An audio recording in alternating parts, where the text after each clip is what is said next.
have seen in football that there is an awful lot of self-interest. Liverpool and Man United had their agendas, and clubs right throughout the division will want to look after themselves.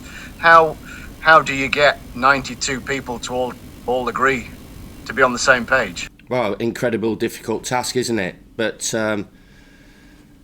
we have to look at all aspects and all angles of the game. But I've not got the answers, and of course, you will look from an individual point of view what your club is. But I'm from my point of view in terms of what's gone off. The timing of it really is, for me, is poor.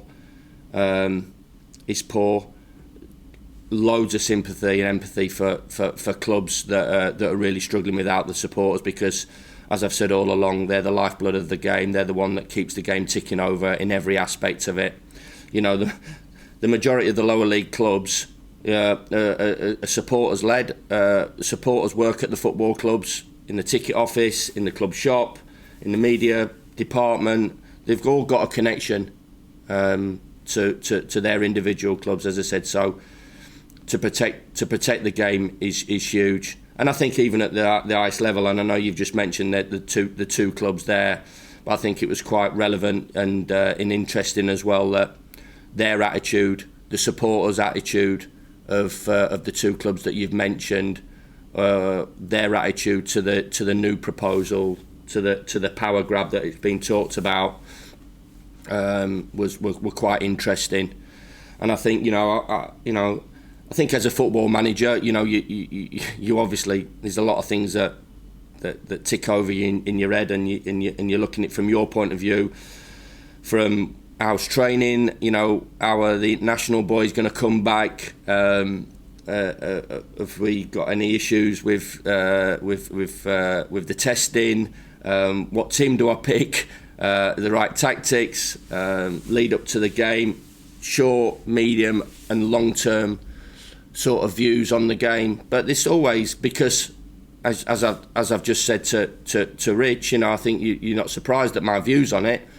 The game is always with you wherever you are, and obviously this week has been quite explosive in terms of the sort of the things that have come out, and obviously a lot of talking points in there. But as I keep saying, the supporters are the stakeholders. They're the biggest group of people that should be consulted regarding it, and obviously, the people in the game, and you look back and you look at it, and you look at a couple of clubs that have been mentioned, and you talk about the spirit of Shankly and from one club, and then you talk about another club that was managed by the most successful manager in English football, in my opinion. And I'm sure, even though they were humble, they were humble, down to earth, traditionalist football guys, but they had modern methods, modern thinking, and I'm sure a penny for their thoughts. Obviously, Bill Shankly, without going too deep into it, and Sir Alex Ferguson, a penny for their thoughts, what they'd be thinking about what's going off now in English football and the proposed changes. So it's a very, very delicate situation, and one that has to be handled in the correct way. And I'm sure, because there's that many good people in the game, that the problems or the situations that need to be sorted out will get sorted out, and we'll come to a better place that the unique game deserves, which I've said, as I said before to Rich, a unique game that doesn't need too much tampering with. On preparations then for Fulham and the return of those international players, would you say you were hopeful, confident that those that are injured will be available to you? As always, Andy, I'll give them to the last minute. They're all important members of the squad, and so we'll make decisions over the next 24, 48 hours. So give everybody the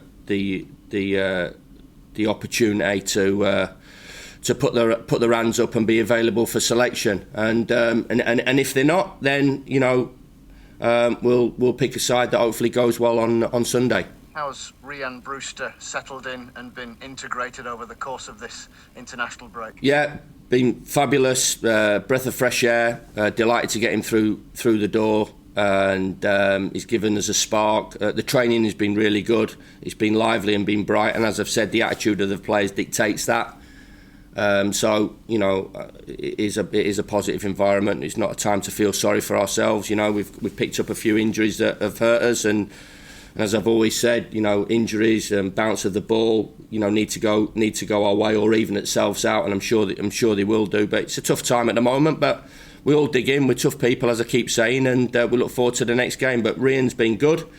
Obviously, decision whether to start him or not is a big one because of his condition that he came to us in. Obviously, not played a lot of football and flitted between Liverpool's 23s and first team, and you do find at times when they do get caught up in between, the conditioning of the players is not really where you want it to be. So he's been working extremely hard, but undoubted natural talent, and give everybody a boost in and around the place. As you look to try and build a team then capable of beating Fulham then this weekend, what's been the key sort of priorities over the international break in I don't know, for want of a better description, getting Sheffield United's mojo back?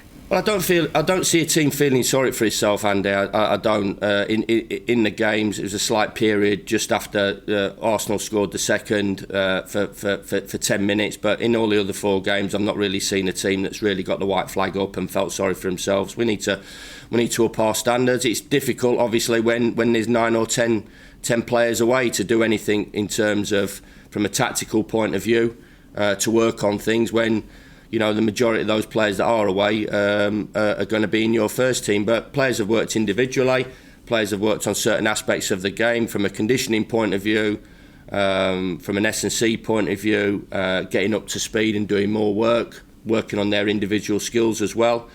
But generally, having the time, the boys have not had much time off. Usually they have a little bit more time away, but we've been in quite a lot, so worked extremely hard individually and units, but as you can obviously imagine with so many players being away, with Ramsdale, Egan, Stevens, Berg, McBurney, McGoldrick, or Flecky, all those players being away, it's really been, well, it's been impossible. We haven't done any work in terms of unit work, really, to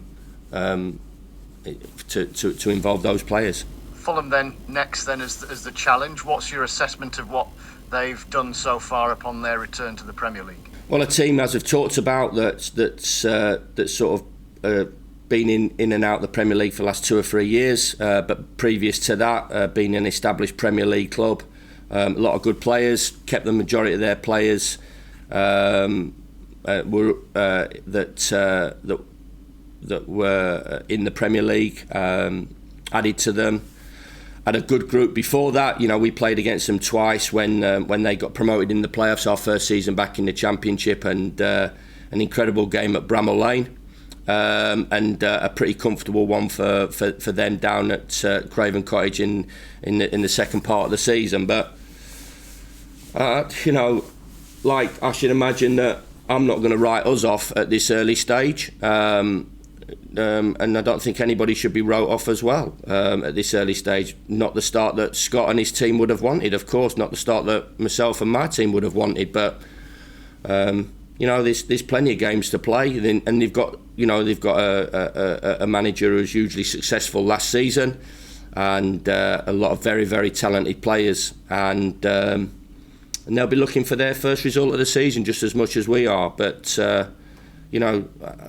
say that they'll have that siege mentality that possibly is coming into play at Sheffield United, or might have been in play for a little bit longer than I've just said.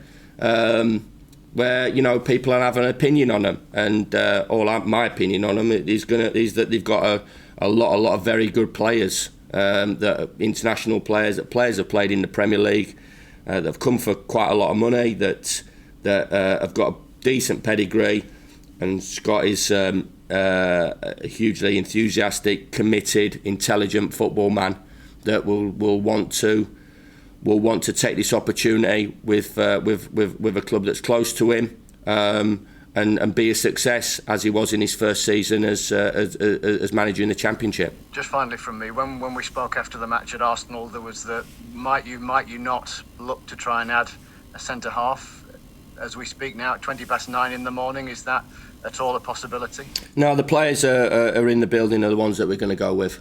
So that's the players that will take us through to January.